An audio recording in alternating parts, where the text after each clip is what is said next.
ayere she timi aso ano scan services no e koso da massage no makase Friday bia after say we adwuma no wato afọ waje massage no na apoa na na ma de ye pa etimi era mama she treated no yere beka we beboa ma honam no etimi esisi won so more than 15 branches Ghana bibia omo bo adwuma Kumasi a overseas junction omo ebe na Friday obo ase cancel court score junction be yom akra do me market to unyom na sunyane nkranza eni techi man Ghana bibia omo ebo adwuma eboa ma ntutu ende da ye pa etimi era ma ntu etimi afom na ma no wo ha bia wa frɛ one doc etimi aka na ahwe na ya boa na so onya fa de 0249 311 0249 311 0540 311 0540 311 nembo na hyehyɛ da ye pa etimi emfa ma maka etimi ara cho se drinks no mienu pɛ na wresere ho nsɛm na esi atie ne nkomo no esi ekopa dia onye bi na abo ebeboa ma wogia wo na so na nema adeda ye pɛ ama ba ko ye mixer 5G no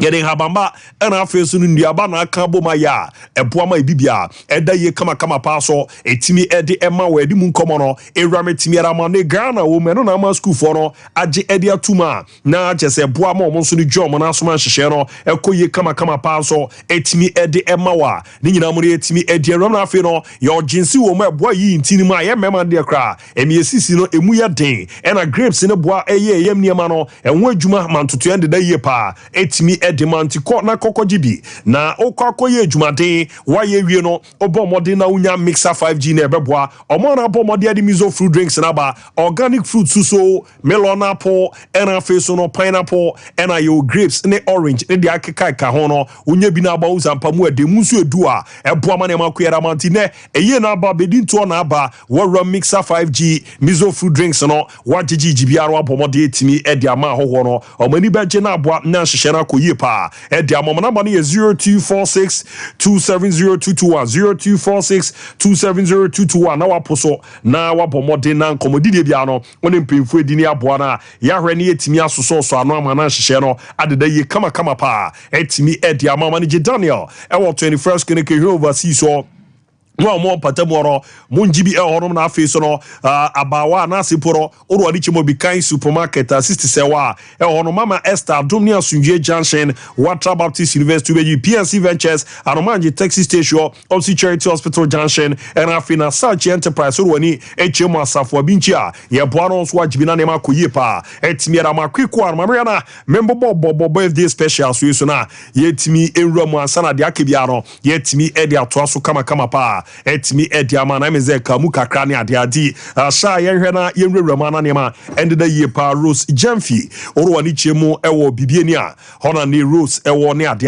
na ene ye na woda edi happy birthday nko emfama obroni na nyamisha papa na ye oda no onso de opebia no ewura mu kama soro etimi emfa emana fe nana ya Makeda oru wani chemu ewo takwa hona ononso ewa ire ononso ebo ejuma edi ya so no support Madrid pa na mediema na just on fin dia agrokra emeze nesu ono so na wodati ono so no nyamisha no papa na de opebia no emra mu kama pa soro etimi emfa ma no eno no nya ready na ahanti nana ya Makeda no special one nko etimi emfa ma na nyame enhia papa na afi Habib Mohammed Miami New Habib Mohammed oro ni chimo precise FMA hona Habib also special one Nino Udino was a yejumo abrabum na eboama ne ma de din petimi erama so special happy birthday nkwa from ana fi bi romo enfama city same ne Bishop Atapoku ozo True Faith Church Bishop se na enko ntimi enfama same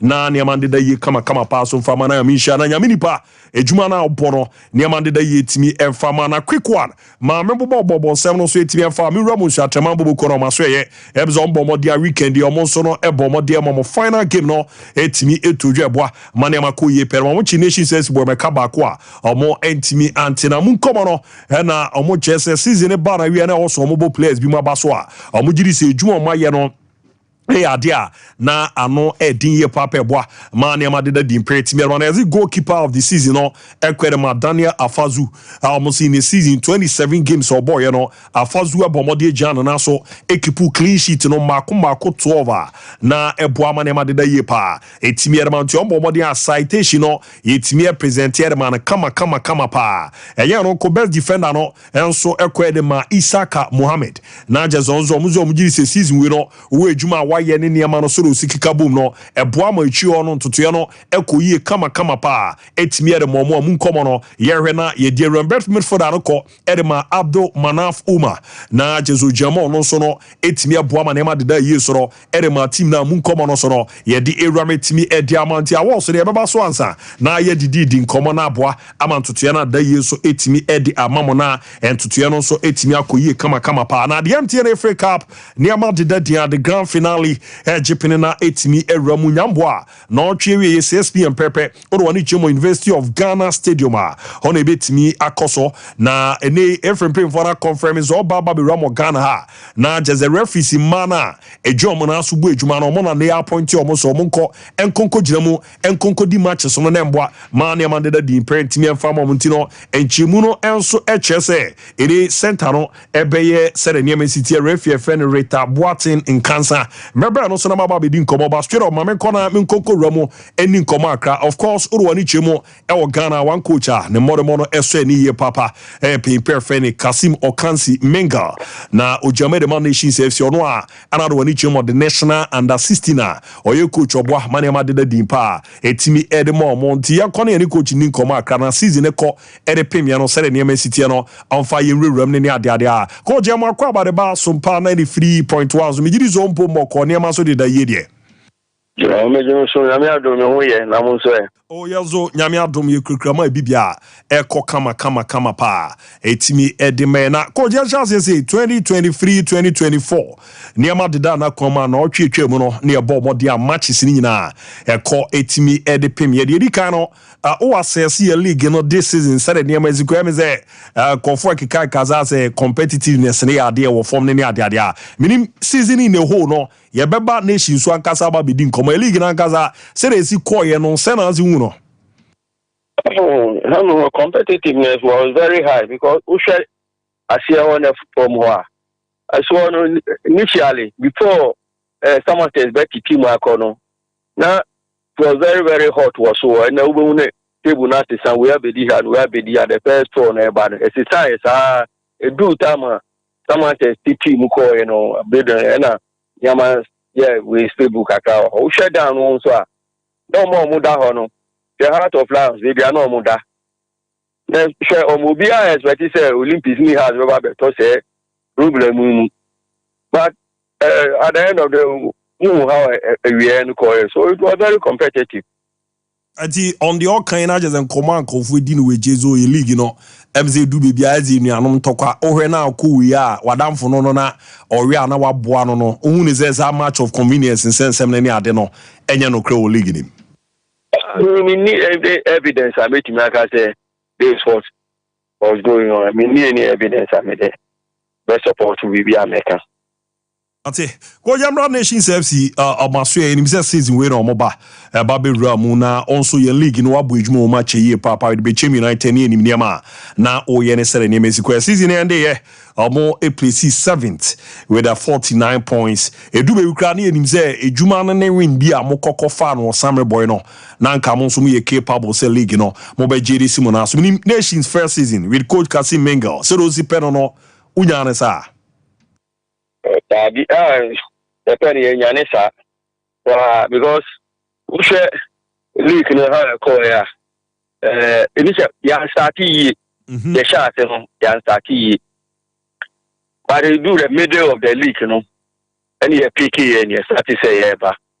A boy, we share a shot if we were that last position. Yes.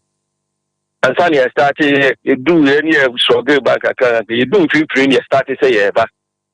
About 5 matches are undefeated nearby. Near better. The conference points are nearby second view. Until we stay at the second position for a long time and near Austin. But getting to the end of the year, Uncle Yama, also some indiscipline among some of our boys, no commitment among some of our players. Some of them were dedicated, discipline. Correct. That causes, else that we could have won the league or placed better in some respectable position. Coach Vernon, Famirum Kakra, ono ka discipline among the boys, no, and any ama baku no, and on a field of play and as a Fabi Binoniama baku off the pitch, and on who was a coach, no chomuzu, Ebi Craft training, Munyesi, ana, Niamabua, Munye, Bebuama club, and a tumpon, and guys and fan, no, not the Nema, sign discipline. Be a field of play, be outside the field, will be personal life, you cannot control it. And off the field, you are a footballer. There are some things you need to do. We have the do's and don'ts in football as a player. We are. Football, but most of them, I don't think maybe their first time in playing Premiership. No, the way we were winning here, quiet place. I think complete setting. And of them, so they started doing things that will not help the club.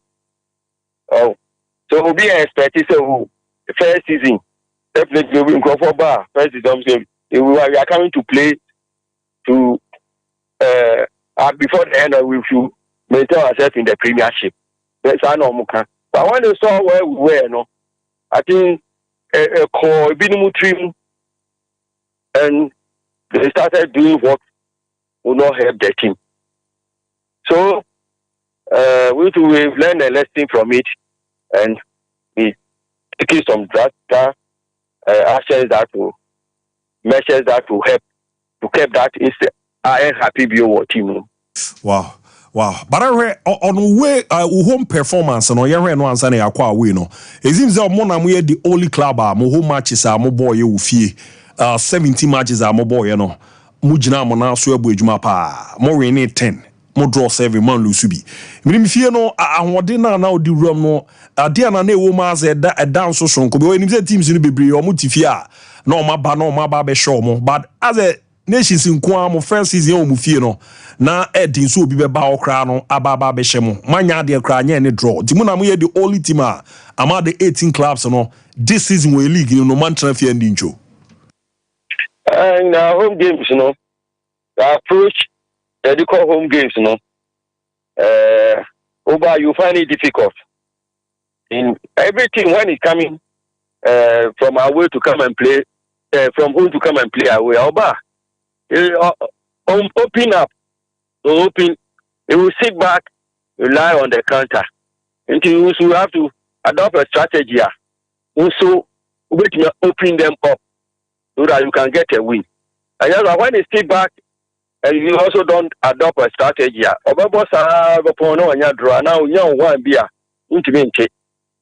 so we don't allow them to sit back. Your body will force you to open up, so that we can get our goals. But I away performance and also I was all checking away performance and I need say all she teams na with my way performance no more tosu dumienu 17 matches are more boy no more rene 4 man dobi mujikoku rabu lusu dumiensa but one thing a woman ema enwa kakra ne ze mu ye teams na omba be ramu kuma se be share kotoko and mo san ye team ba kwa mo ko samre boy kokko share samates. Mo say team akwa mo za ramu akra kokosha akra lions e ramu bibieni koje bibieni good stars do check e Ghana no centers akwa e dimpa no momo kokofa free points no coach minim away no so na strategy ne say do ye beka ze 12 position dey sheda nya ba wins na unya ye no as a winner sa baby akwa kofa no ya na ye dimpa away no and me can say e be top boys ni bin trim say ya ko say samates. Actually, go start. Is that how can you say Lions? You say go talk over home. When we move away, they bet you up for so. And we go. You bubble born in there. You bet we see chances in. At the end of the day, we concede one goal. We shall start this in home. Apart from Bechima, we call a ball 10 against 11. Share 3. Much say you call a lose in 1 goal. We play all the ball. We create more chances. Chances that are easy to score. than to miss. Now the ball in the grow when him was winning a show. And they get us one goal, then that will be the end. Wow. And coach Perry, all kind of another area season die in no or to us or Bujumana. Since every breba nation saves you, make up players on my way. Everything at the end of the season, almost as a review. Almost review, almost almost so maintain and almost so to transfer now, almost loan out. And happy. So, and your performance in Koran, idea. Okay. The share commitment. Commitment come any discipline wise in so come. So, I can't see I had the SSC. Sani Amana institution we could have won the league. Sani Amana Memwa, we could have won the league. So they are taking measures. Next season, Navre Aduma, Sadina Memwa, go to be contention for the league title. But if that match is big after winning now, Dinkoma, I can't sem kakra. Fire officiating, and they mimi di we chinyen be na after game be no didn't come near the oh yes our coaches now after game no more analyze bibia me ze niama ba ku bi an ku referee so aso ya na o me hu ni atia meaning this season no referees no more mu peja kakra as compared to previous years na ojam de ma be United no I mean person me can officiating and I say also at times so started so can maybe when you work can in someone says okay. Oh, okay. Yeah, person me cool there. Oh, okay. Mate. But Juma ba ko so ayen so na ye power or tactics no. Ne se na binya akwanya na wa baba be fa ye national teams ni binya mencha de ezi national under 16 no. Oni kra wa odi ye Juma. Me hu se season e ba be ne so na wa shall introduce young players be from nation saves your academy na de omoba e ba be gina mo bo Juma. Na under 16 project na nkasa no ze ezi a wa shall say ye monitoring no na ho nkomo no so akwa kosi sei. Oh. Season ever started here. Youth no almost Becca yeah team no because last season yeah shall say this season ever to us na ye nyega kana ye de oma fra the experience oma man ball oma nya experience what you I believe in the youth say they are prepared, they are hungry for success. Oh, okay. And if you team him, you give him the confidence, and most of them they are tactically disciplined. Oh, okay. Because on one country, I say minimum. They also inquire of faith, that's exactly what he's going to do. And so you encourage him or start this about 15, 20 minutes. Then introduce him 45 minutes. Then he started playing. No, you don't have a problem with them. Because Juma also inquire of faith, that's exactly what he will do for you. That's a prayer we no nkomo no so those do truly a very reflected with a national under 16 na and the assurance and also why monitoring ne kakra hu ze nei no say chance be bat say o wa nei about ze na ye the under we ne kwama no so mo nkobo e benya players a wodo na amoba be gina mabu edwuma timi era my under 16 national team no. Oh, we have built a strong team built a strong team. There was a team already in place there. I'm a on. So I've done the screening. Yeah, prepare. I built the team. We play about 6-7 friendly matches. We won all. Oh, okay. The team is in place as at now. So yeah, Shena, in true time, we have some assignments. Abidjan. So okay. After playing Yeba near Shena, we have time. We'll go and do some monitoring and find some players to beef up the team. Now, God, combine the club football and national assignment. Now, yana a more divided attention kakra. You are the so jina so tactics in the Juma Pana near Bebase, Yaku Kasi Mingle, I will nation near saying here. I don't know yana and far pressure biama and far bresomba. You are the Casizia and the Awojua home kakra or habit you also Sunday under national under 16 Coco Yijum. And on the yana and far how kakrama. Well, easy, but Omoya Juma. Indeed, over my Juma. Indeed, time Kaka, Yaba, Resika, they can call us here. I know maybe probably within the week, the record come back off prepare Parano. So, No matter the situation, you have to cope with it. Mate, coach, mami jana ho me say bibia be sa bana ya baba be din komontiera sepa ne anyume omre ne nsem baba be twe mu nti bibia be sa kasa.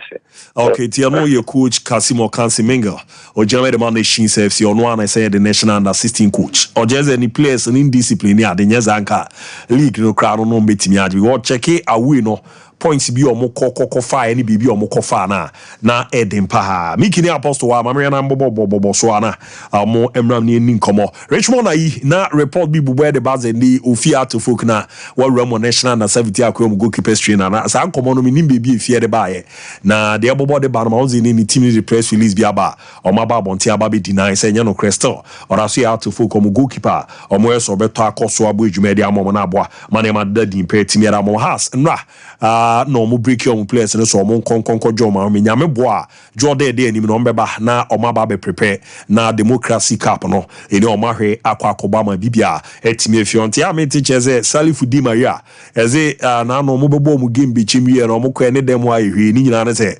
game no mo ba be ba na no sesa ne ma nya be ko contract aba na wie ya emzo mo di won komo dia so extend e dia ma heart folk no e ya de be den kakrati no so e dia aba be ram na nsem bi abobo de be ze brekum Chelsea goalkeeper Gregory Obinseche asufuka bomodi omodi official for Remo Chelsea aso so omonje na omrama me journey omoni omombo edwuma na asa now Chelsea for the Chelsea official bid biamba emma me Remo maso so omomra emma me jamunye edwuma no ntime fa momonte no enkoma aba betodwa migiza bibia aboko de na no peso na akrobia kumasi asante koroko IMC no technical team no ball modern etimi etons afa players bi mo ze bibia keka ko ni djuma no mu ntimi ni omu nyebiem ti ewo so omu ni omu din komo no mo confirm it from official so omu ntimi ni omu nye djuma bi na migize nete your players bi mu omu zo omu consider so omu de omu be ko loan ene obi mu so omu contract ne ba na wie bo omu extend okay ebi mu contract na ba na wie bo omu extend ena bi mu so omu contract na aka 1 year ena aka bi mu die 2 years na 1 year ni 2 years no de omu aka cha omu ni yese omu nya obi nti options ni yetu options no ba ko ne se obeje atuma ma ya terminate contract anase obetrat ze so bo savutela mo de no na so yo mu player no mu twia ka but omu hia minim ze de me kan what ya se a ozo obi obe na adwen se mo contract nti so terminate a won we so yeah but omu ze so obeje atuma ma ya terminate ti ze omu ne savutela mo de no em ze repetition ya ba okay anase obetna ni etwa woka but yiyan amuhian na dine edoso pa dine edoso pa no mo kwes bi mo catch o mo say sansem no mo catch o mo no o mo gituma enyeyi okay bo mo managers o mo ne o mo yi edwuma nti o mo mre kakra na o mo ne o mo managers no en communicate di migi o mo contract na wu a mo extend no say netie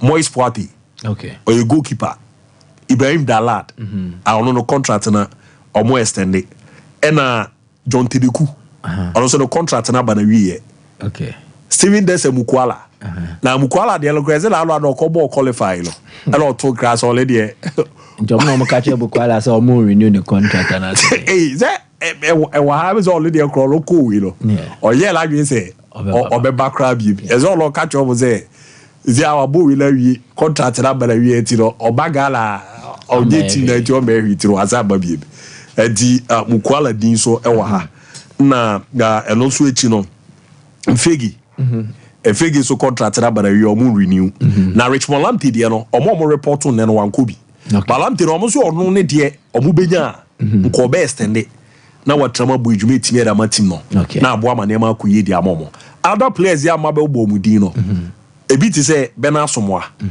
somwa ne de na ye bibio omo consider so omo de ne be loan on that young player no omo consider so omo de ne be loan Richmond Opoku Dembele akra na no wo amase no ono so the contract no aka 2 years but omo so ono so omo ne nto aso de ono so ye ida so obeje atuma terminity ana obetra na waje le kakra wa hye na omo David omo ntimi ne engagement bi ene wo Gio for Ziggy Ziggy so contract na aka 2 years Isaac upon Nema aka 1 year we bu abo bi ya bi ke omu yomo ba oni omo se wo pese wo to aso a wo betena e betwi aka wo be so terminate on come plans ho sa na akwakoye e na ye wo guest in Japan ono ze 1 year for ni bi Nicholas Mensah ono ze 1 year for ni bi Mohamed Shaif defender Nicholas Mensah yo muntia no hun scam ye the last yomo ban ni we ana Mohamed Shaif defender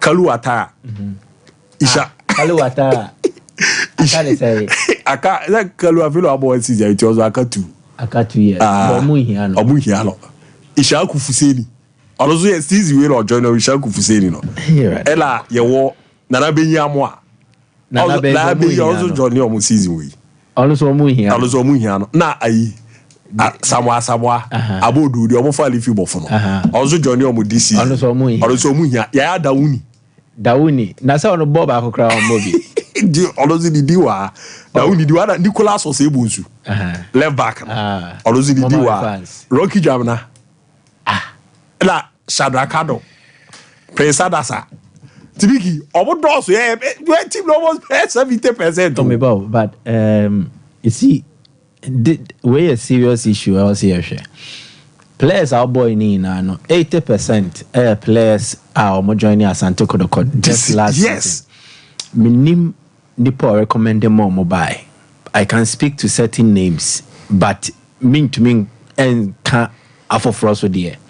For instance, obi say I had a win the young central defender nobody Masusu Bribi onam kwan so a call Summer Boy okobo Samates Nurse or ne prosper and then move yako Summer Boy. Then Prosper's decision not to join Samates in the end. And so every play a part. Boy and say okay, also or Bakotoko. So was it that a club no more per player no and a coach na ne per player and year one. Dear Naba Besia and they club ne say oh yeah player ne biom but the same coach so no war. So it means per me inference. There's a last season ne transfer business akotokoya no bebre na na ebotrimuka try your luck. Oh okay. Enya proper approach.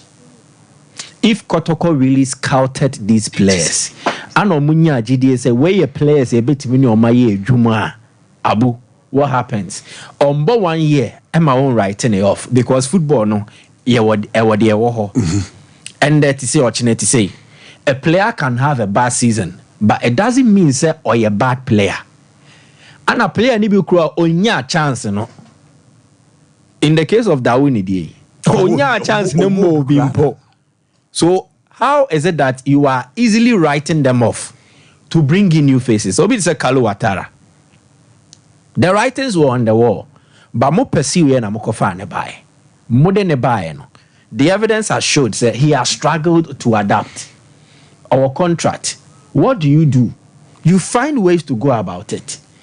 But to write players and block as a trod list I will say bro 10 we get no bro 10 inti ya list mo say mo nka ho bio ye yi mo de makono e ya metrimo kese ne kakra e ka men ko you see I don't know why to date a club like Kotoko a structure where a coach will spearhead recruitment. Oh, okay. Sadi enfenye juma, especially in Ghana. You enjoy coach mon signing player.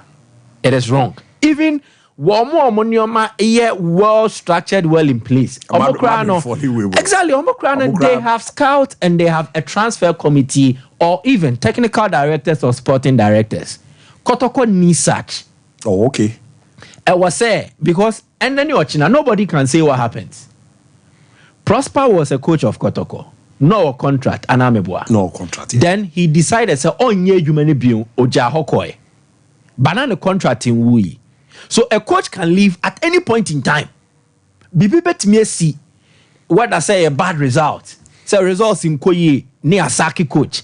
And as a result, Koye but nyome be a course behind the scenes. It me pia coach no mo jaye jumano. And a club no eja coach ne kwai. E bet me a moral way. Ebia yes coach no Sebi excuse me to say wakoye nyoma bi ensem fata. It could be about when you be akoda oni you bet me you ready anytime.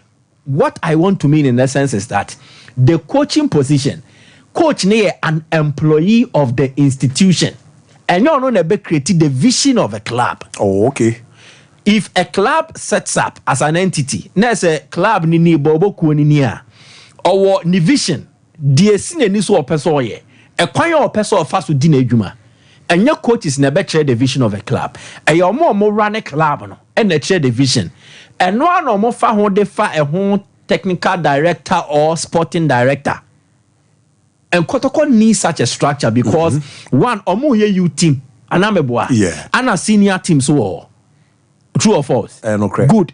So, was a kotokonya obia or no beye obenya an oversight responsibility over prosper.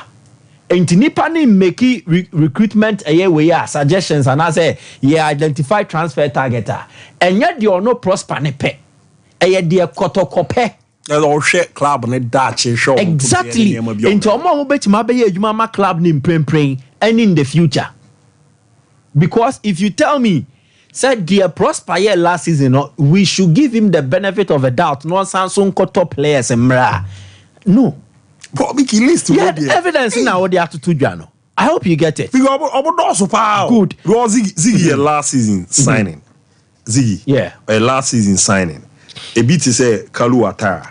Last season. Somwa. Last season. Last season. Amas boy, no. Boy is too Nina. Yeah. So I can't say Rocky Dramanane. Good. So Rocky 2 seasons in 2 seasons. Yeah. Yes, our boy in Richmond Opuguno. But there may person be generous when they say. And your coaches, you see, about to say, Ebia. Oh, yeah, training. Anna Messume, yeah, Ebia, oh, yeah, training, watch engineering. Anna Messume, engineer. And you're more much engineering na and a bit my engineer, Juma. No crepa. Minim said, I make a what good. Sansona, the oil engineer no, on to mean trail. I hear the theory not to said, yeah, or it's engineer in the bachelor. Yes. You what the theoretical aspect and you what the practical aspect. In the same vein, Obia ye expert in what he or she does. Or your coach now been what tactics are. It does not mean you have the eye to scout for players or recruit players. Yen differentiating roles ye. Ain't na football muno. You will be a or your transfer expert. Not the any to sign players. Okofa Juni Califat. Now man a Real Madrid team ni so on coach abu on to me yet true or false. On to me yet good. But they are all coaching no. Okas Ancelotti so coach on signing players on scout here. Also on to me yet. So I want us to really understand this and let us underline the role of Prosper. He's a very good football coach, but he's not a transfer specialist. Oh, okay. And then baby all contrary no and then terrain ho. So he will mostly rely on word of mouth. Obia dance ye be obedia for player. And to most of the players on Bebano. And yet you no Prosper no enyamre na was scouted. Oh, okay. And yet you no enyamre na washe. Ain't na wholesale changes way no air cost. Obia 22. Good. 22 players. That be that way like obo really. Me say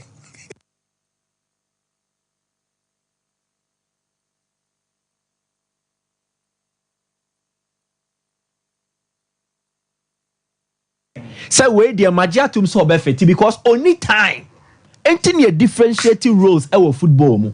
So in my case we metotoa circle company for don't leave a football coach. I am repeating, do not leave transfer business in the hands of a football coach or be good club no. And yes, a coach ni medjuma wa bon, but enye baby I also ye adwuma no. My coach no endly with the tactics, training, preparation. Let competent people do the recruitment. And now most of the Ghanaian clubs are more players you won't mean sign papa or show me or ba no more. Nobody can convince me say players are boarding. They are not good materials. Yes. A time, patience, and adaptation. Adaptation is to say ebia nya kotoko no fete. We've seen Emmanuel Keke. And the Keke a Premier League winner, Samates. Yeah. Yes. Oba how was it like? So the approach towards transfers, Abu, and yes, I'll bet me about born in Kwao. So you might bring Yaya Dawuni. Oba Kofano Fisu Bibiaba. Oba any football talent in Kwa, but Obi on Juma or scouting. the person might even go beyond. No, I could share player and in the background or to say, who you if you nebusian for how is he relating near there? And no near the court transfer, mu coaches in this time, no. Oh, Yeah. Former coaches, veterans, no, 34, no, no more that time. Are you coach? Obedi say you can't say coach Sabadi wole. Sir, afane be sign wa. Obey background check, say investigation to only mobibia. Days upon the same thing. Now say cry, you obey what dwarfs. Similar thing. Almost all the players know they be rad dwarfs. Or making sure say or profile no or tioma say. So he was able to appeal to the players personally, and then from the technical points, in the current dispensation, your coach is in Nisa time normally say Jumano. I am serving a caution. Yes, say coming events cast their shadows. In Sunebi di Nkato, Ejaya for when who be. It has showed you something. In Suene Sans Tobion Wadi Nebesi, Ejaya be Sans for. The simplest thing here is that how was the success rate of transfer business under the IMC? Yes. Are we going to leave same in the hands of the personalities involved? I don't think so. They said now last season no issues be concerning players here lab so craba safutela say we back. Yeah. Who's adi who pa say semiki players here why e den obi o ha ne manager be kasa sa kind of contract 2 years yeah one years will be chiama player na kwa on tiase yeah obey so better fia disca yeah pay off the last season no problems there by and the same thing here but players 22 you know almost do na come no catch almost say omo decision no omo ntimi ngina hwa decide no under normal circumstances cry no players have reps. Yes. You name how we are more registration is it here. And it's a obedi player ne hun komo bia. One in a rep no and a ding komo. But we know so you have two player na you give the player ample time. No one rep so or no mudin komo then he reverts. Not the response ne the abro. By you cran him to tun cran. Yeah, Dauni. Rocky Jamana. Yeah. Na I Sheriff Mohammed. Omo catch omo decision no more. The omodi ato monim sa putupuru no omo mu ntime nka hwe mfa ho abu me say we mo omo nya bad players just omo ni omo managers din komo wiaza and omo nya bad players are even Kotoko should pay them off to go we yes our club neka player bien who are bad player wasa into the eja omo akọ unless the person wants to leave acrimoniously then they atena se ni akasa na etwetwem but our contract yenja sadie no it is not done yenya bibi say yo the way there division 1 wo ho Premier League wo ho you can look out for baby I feel say player never enya coach because the coach will not have this time so will be no act as a de facto sporting director or technical director the person will get into other clubs your player we wo ho say ni say mo be hia na e was say san common see egu kwaso because the player now or you will japade abese asset so one hwe ni year it becomes a liability and you need to also seek out for the ebeko year because player ne ko no born na eko year what happens e dey nimonyam bro but there is also a financial value ye de beka ho big about it so come out so hwe e ma munya fa ma prosper no let's see the players obo no be yi djuma crowd bi mu okro mu ne omo wi Matisse and Common, is it be more big? It is any okano. Omuno moyi. Be more jail 2 crabs contract to the club side or a chinia the car as a club and a confirming of prof. We also I do with me who parles or I had as a believe CDVC card as a trophy match or a never match Bonnie has a folk. Democracy. But be 22 players. So you reach one Lamti female. Lamti the on pese or more fuck when bia so na extend. No, but confirm mame. Why when they take a decision? No. Be that Mickey per report and then come me di. As a coach you know who be. And I was a coach you be take your own team and fan pay you. But no can IMC no. And yes ne. But IMC well our mandate no expire. So at the end of this month, that's a brand so called. So, why more? I me no, Kobana, me Coco, D, and the was call. To say, Tino, oh am I can afro abo bi atena share okotoko secretariat office ni eni nkomo akome an afro ebo si share ni nkonko di nkomo enti no mo bo mu din no eno na me ma yi se ebi ze bena somoa omu di kan frɛ no ma ne koe omu decision na omu taking was like ya ma nko ba je no mu ze boy ne talent no wo no ebe ha adwinti no onko no nsan bra ni nyina ne se omu consider so omu de one be dey ebe kolon ba mi kidi na me bo ma no so yi lam tefima omu ma ka ne de wo contract okotoko say 1 year 2 year option omu de ama ne say beze abeje atum na wa 10 minutes na akọ baby ana say ebe eze safu tailor de no ebia o me ma je atum say mo ne mo contract mo twa mi sika nyina ama me a me nko me da so emu player mi tifie ba omu hia o me ye twa oka me za de me kan wati ase e na te say na me ni mi kidi ko de ehune say last season players no mo to mo no dodo na wa president asa ona matu ai ole abodo ai asamwa ansana nana benyi nana benyi zudi wa o se nana benyi na da ayi na tre no isha kufuseni right back bi no ono so wa na kalu ma membra say abu season ne ba be beginning omokofa Dr. Ogum so me coach Kumasa Sante Kotoko no catch say it is a project. Now project no we almost sign is na Kotoko we're not ready to buy most of the ready-made players or more Ghana Premier League ni. Because no muji to me say bi boarding e bi omu nya bi transfer market ni so bi akokɔ baabi. Enti omo na catch say we mu yankoda yenya wotre mo omo they will pick up enya 1 season adwuma. Enti project na 3 years. So the first question I'm asking Dr. E ewiase mu nyanse nyina wo obi wadawroma me pese me busa wo edi enti na mra adrusu yi wo ka che say 3 years project by players I will sign your mobile after 1 season do na pese ojo mo kwan na mo nko sebi man make sense ma Kumasa Sante Kotoko supporters mo mo tinia ma biase wadawroma coach man to asumu na Kotoko supporters entiase say mo catch ese project dey 3 years 3 years ankoda mo se mo dey aba no kodo supporters ne kra ampodu maybe ni somewhere like oh coach e man the time because onkola ni susa but say if after 1 year 1 season oh catch enkoda na bodo nyina so munya honom no mo nko a sabi entiase no wa chire kakra dey tosu mienu abudi abi coach players ayabodi mu nyina ayakofo mo dey aba yi no I know say coach now dey mu ntintimine it was your choice. Most of them wouldn't have come to the club without you. The ATM mami to mu say your choice and they say the previous management na be adwuma Kumasa Sante Kotoko no.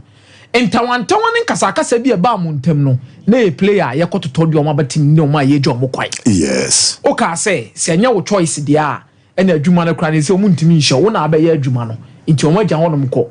It means say wo aba na players bi ba na de ensesan ye.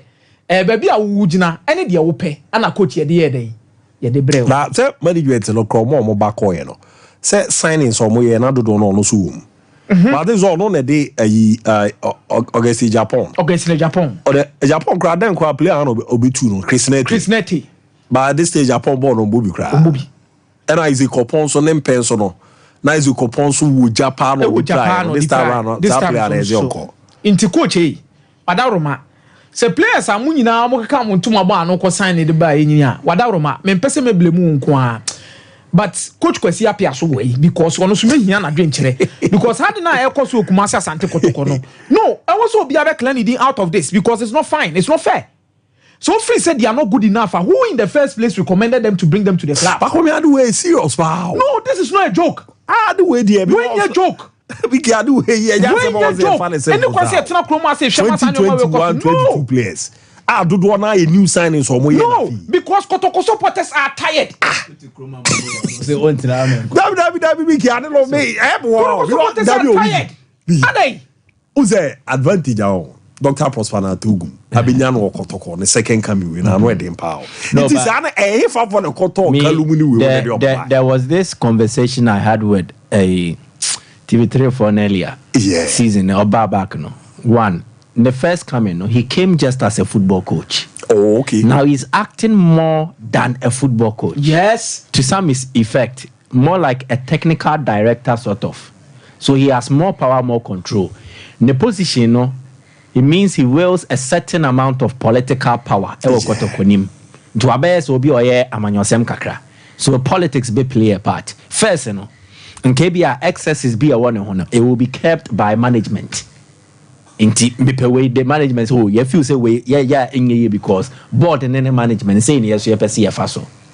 Meaning say they make and mostly fallout from the amount of the resign you know. Some of them ne be jina transfer anameboa recruitment one sense ebia na unity you know. But I believe that even in any group, 4, 5, there should be dissenting views. Coach is me pay way. We also say they be adding in our pay way. Who is the one asking opposing questions? Why they be contrary opinion? Why they share contrary opinions? Say we say they be me feel say be mum krobia. That should be done even before we look at transfers. Oh, okay. Now, the existing structure now you feel say it will be collapsed near a new one for the season for Kodokono. That structure, IMC structure no. And no never be player out, players in. TNU. Omoye via. Ansani abe form board fufro. Yeah, the management fufro ba. So management fufro and the board fufro mbeba no. Na omo ba be solve problem bia enye omo no mo create ye. Mate the okana sepa. So there's always a problem carrying. So you do things properly first. Good. And to wear proper things ne first.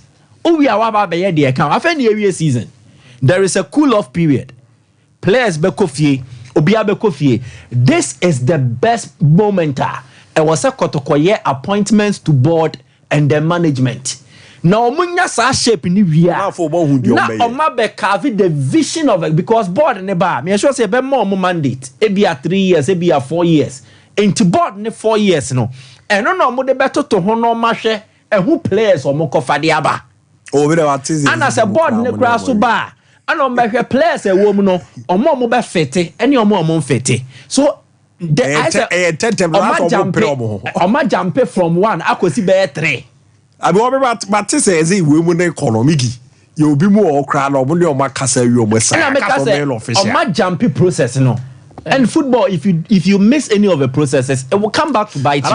And man, you funny say omo nye investment into omo infrastructure, omo nye way. Ebi so omo so lead omo you. Komodi e bia komodi bi so akoso wa chira. Abu Temi. Ebi omo ale beto aso. Temi. The certain and the decision making. I know man number to us because administrator neko. Yes. The session and the Abu Temi. Abu me can't say they need a board first. Now minim their Kasa Koswa Kotoko played an entire season without a board. But per club licensing requirement, on me another season without a board. Yeah, there was a board. Good. Board nearby. They will also need management. Maybe a better CEO and a better general manager. All those appointments need to be made. And they are the people that should be taking decisions. Omo no manekra, it can't even constitute a board. Na yabe yibi sanso their management. But as a coach, they like this all element. I am not even discussing coaching. They say Ghana has coach. Ghana has a Wujai coach. So on signing players, you are bound for doom.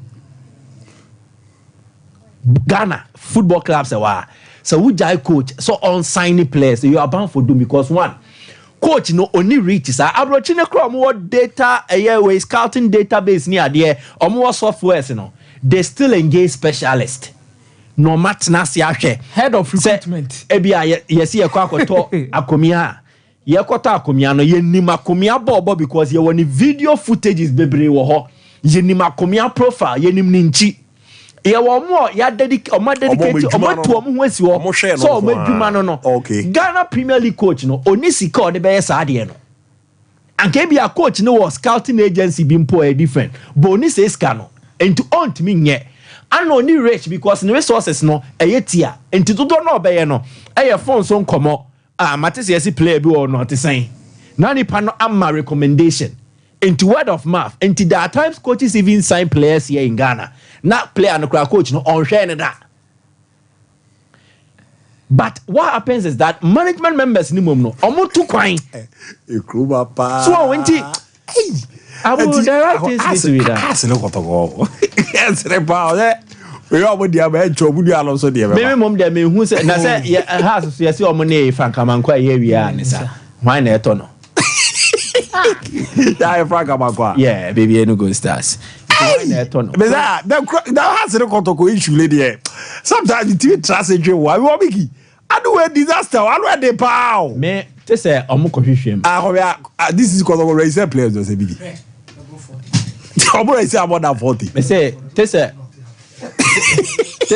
me te say omukohwehwem. Abu nyoma bebre say na nyakwa. When you know your issues, problems near so glaring. Maybe I don't know. Maybe I any yes yeah misjudge omo. Minima dear but if life is charge you I say misjudge omo because I say yes I net here na tie kan minim sa. You know that as a way because enya right, it is not proper. Indian kind of crime from my own. It is not proper. The right things need to be done. But is that the okay crowd? Listen, no crowd no. Eba be ye place no more contract uwa. O extend no. Uze any their create muze season ebe in their group promoting. Yeah. Let's by we release you. Yeah. You know munye maybe come contract ahead. We also home run and say Rajin we know team we didn't come on the other. And no crown and at this point on Kebe you okay. We'll be all contract 1 year. 2 years. Me here will be on. Never say never in football, but our coach in him the but the coach should not be taking those decisions. I was a superior authority, will be a brew coach in so, will be on a control and a power, a brew coach in so. He should be the one taking it. And that basically will have to be management board. Level there because we know and see a players quite keke it will have financial ramifications on the club. It will sikasem hu sunsun so ebenya our club and so. Because uja player ne quite keke na yes we fan the bag no ko. Sikasem on the kind of contract mo no. You need to honor it. Sikana be free in fanaba. Exactly. But when you say check the aba what say we will because big news. Ibrahim Dalad after so many years so fi kotoko.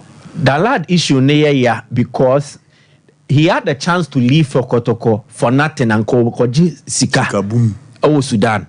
Then he decided, say, out of loyalty, or be renewed for another year. Next will all other things being equal. Say another offer bar, next or copy, na club next when you escape from. But look at how it has ended. This is not the best send off. He deserved the better send off. A big news. Oh, Dala deserved the better send off. He deserved a better send off. To me, it's not appropriate. It could have been better. Mate, Mickey, mera se prayer. Yam famo piona fi enko nyambo chna 7 to 7:30 Mickey ne fancy be about 9:30 to 12. Yebesa trasana de akade rem de na 3 to 4 say shootout yebeba na yetimedera Master Fuseni Brent Oil. Master Mauze na nyumre wo monitor ni ati mamen chapa na nyame chapa chama ne se de danda nyina krikri mu aboa ma ne ma deda din ti holidays in the zone me hu so pa hu se de ne city ti europem na yakọ na de akebia ato aso kama pa de amamunti yakọ na yabomode na edwuma mu de paase aba beto aso de amamun na bi so fo we de mamunti etiewe Hey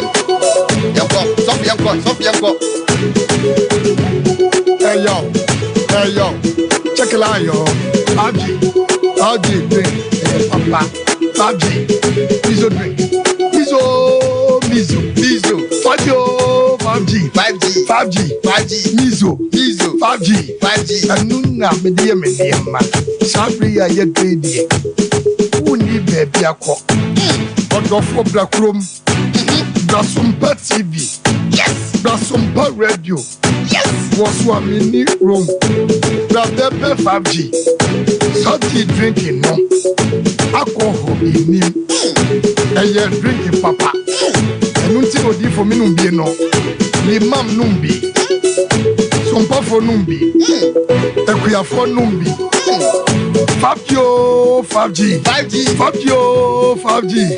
Miso. 5G. Need you one dance here no. Yes, papa. Open 40 numbi. Yes. If you say you're real and could out me numbi. fi se wo hawni yes adoba foti numbi eye 5G akuafo numbi yes eye 5G omemu nyinara bronya ye die no na ye didie 5G 5G 5G oh 5G 5G oh 5G 5G ni di one dance ya na esefata every say yamye semo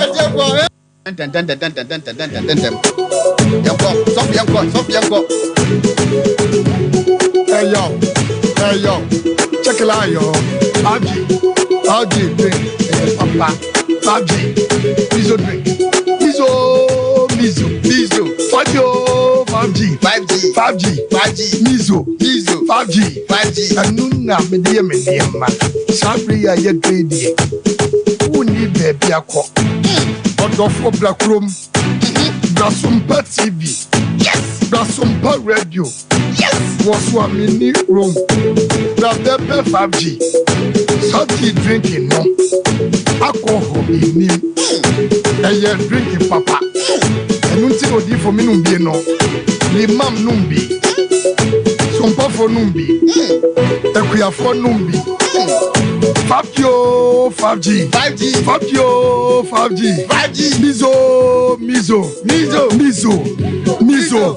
5G need you one dance here no yes papa open 40 numbi yes if you say yare ni and could that me numbi fi say wo hawni yes adoba 40 numbi eye 5G akuafo numbi yes eye 5G omemu nyinara bronya ye die no na ye didie 5G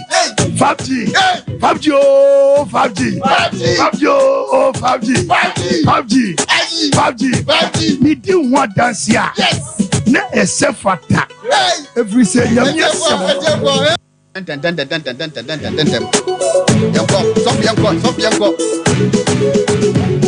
hey yo check it out yo 5G drink papa 5G mizo drink mizo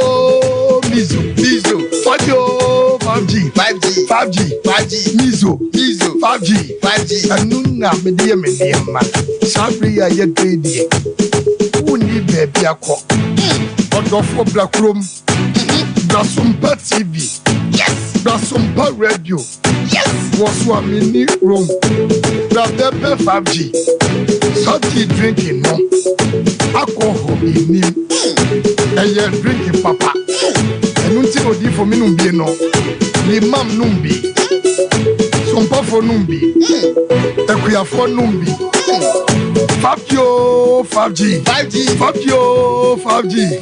mizo 5G need you one dance here no yes papa open 40 numbi yes if you say yare ni and could that me numbi fi say wo hawni yes adoba 40 numbi eye 5G akuafo numbi yes eye 5G omemu nyinara bronya ye die